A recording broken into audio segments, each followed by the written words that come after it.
Good evening. How are you? How are you? Good evening. Good, thank you. My name is Beth Kepler, as you know, from 504 Central Avenue in Bradley Beach. This is the fourth meeting that I have addressed this body regarding the serious ongoing safety issues involving Seaman Tove. Last month I advised you that it was not a matter of if, but when an accident involving student injury would occur if Seaman Tove was not stopped by this board. Not even 24 hours later, an accident occurred on Route 33 and West Bangs Avenue regarding our students, which was determined to be the fault of Seaman Tove. There was over 43 students on their bus, 5 of whom were reported injured according to the police report that I've obtained.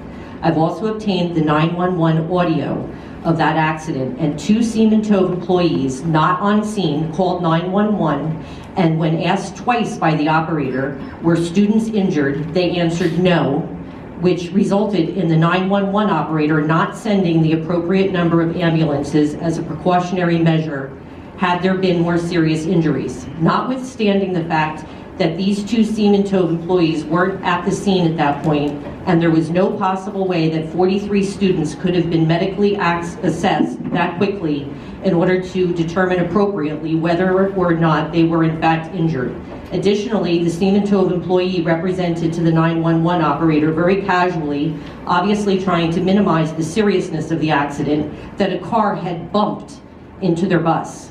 When the facts show the car had the right of way and couldn't avoid the bus when it turned in front of the car, causing injury to the driver, and the car was totaled. The driver of the car reached out to me on social media seeking assistance in addressing this further with you, the responsible entity for allowing Seaman Tove to be on the road that day with him and our 43 Neptune school districts students on board a Seaman Tove bus. Had you taken remedial action, as was within your authority, when I first brought this bus company's reckless behavior to your attention in September, this accident would not have occurred. You have assured the media and me that you are taking this matter seriously, you are investigating it, as it was a wake-up call for you. Yet, upon receipt of your interdepartmental emails between Dr. Crater and the Department of Transportation, you indicated this is a serious matter and instructed Ms. Casper to obtain the video from my daughter's bus on the day that she was injured by the driver texting and driving. When I requested the video that you ordered from Seaman Tove under Oprah, Mr. Leonard responded on December 5th, stating that he could not provide it because it was never received by you, but from Seaman Tove. It is disturbing that there is no follow-up correspondence with Seaman Tove, further demanding they send it to you as per your demand. Additionally, I find it disturbing upon investigation of the emails that you sent me that there is a discrepancy between the one that was received by another party and myself. The email dated September 12th at 8:08 a.m. from Denise Casper to Mr. Leonard and Seaman Tove have been altered relative to the Seaman Tove bus video in question. I contacted and received positive feedback from both Assemblyman Sean Kane and David Reibel regarding this very serious bus safety issue. I will be meeting with them both in January to further discuss what they can do to assist me in motivating you to do what you should have done 4 months ago in the best interest of our children's safety. May I please remind you that you are vested with the authority and the obligation to rescind the district's contract with Seaman Tove for violation of the terms and conditions set forth in this contract.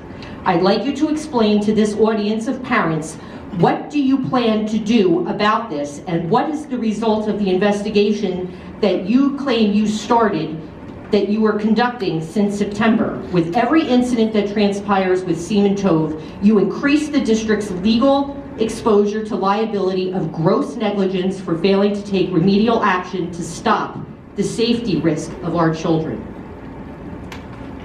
Thank you for that. I'd like to introduce Mr. Mark Tapkin. He's here this evening with us, to my right here, your left.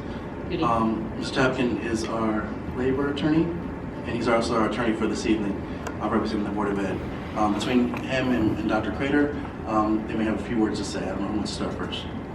Ms. Kepler, we met at the prior meeting. I apologize if that's not on. We met at the prior meeting and you spoke, and I asked whether you filed a tort claim notice, and now you were represented by an attorney, and you indicated that you were not, that you were pro se. I reached out for Ms. Wiener of the firm Ronner, Wiener and Tran. I did not speak with her, but I did speak with Linda Tran, who did confirm, in fact, that they are representing you for purposes of the accident. They did, in fact, file this tort claim notice. It's inappropriate for us to be interacting with you if you're represented by counsel. I've spoken with her since then. She informed me that she spoke with you, and we are not in any way, there is no formal agreement between that law firm and myself. They merely filed the notice of tort claim to preserve my rights within the timing of the filing of that tort claim notice. No complaint has been filed. I am representing myself pro se, and that's where things stand. And I've spoken with her. I informed her of the conversation, the dialogue that we had at the last meeting, and I maintain that position that I am a pro se litigant. Well, Ms. Tran and Ms. Wiener have not returned my phone calls, repeated phone calls after my initial conversation with Ms. Tran, that I believe I caught her a little off guard when she answered the phone. So I can't confirm or deny what you're saying is true. I can. I'm telling you on the record. And I understand, but I cannot. So that is fine. I take your representation as being true. That being said, to the extent that you're maintaining a legal action against the board, we are not going to engage in a dialogue with you as it relates to this matter, because you've taken it to a different place at this point. If you wish to engage in some level of dialogue, I'm happy for you to call me, or you can call the general counsel and we can have further dialogue. I did try initially, way back when this started in September, when I spoke with Mr. Leonard, and that is part of the emails that I've opened and I've received. I did ask who the board attorney was, and I was told that I was not allowed to have that information because the board did not want to incur legal fees by me having to call and speak with you, because they would have to pay for that. I'll go out on a limb and say that I'm fairly confident that it would be okay for you and I to chat offline. I just wanted to be clear on the record so that when I reach out to you, that that's not an issue as it was in the past. I'm not hearing any objections, so I'm figuring my bosses on this table are okay with that. It's fine. So I'd be happy to give you my office number at the conclusion of this meeting. Thank you, sir. Thank you. Next, please. Evening. Good evening. My name is Charlene Collins.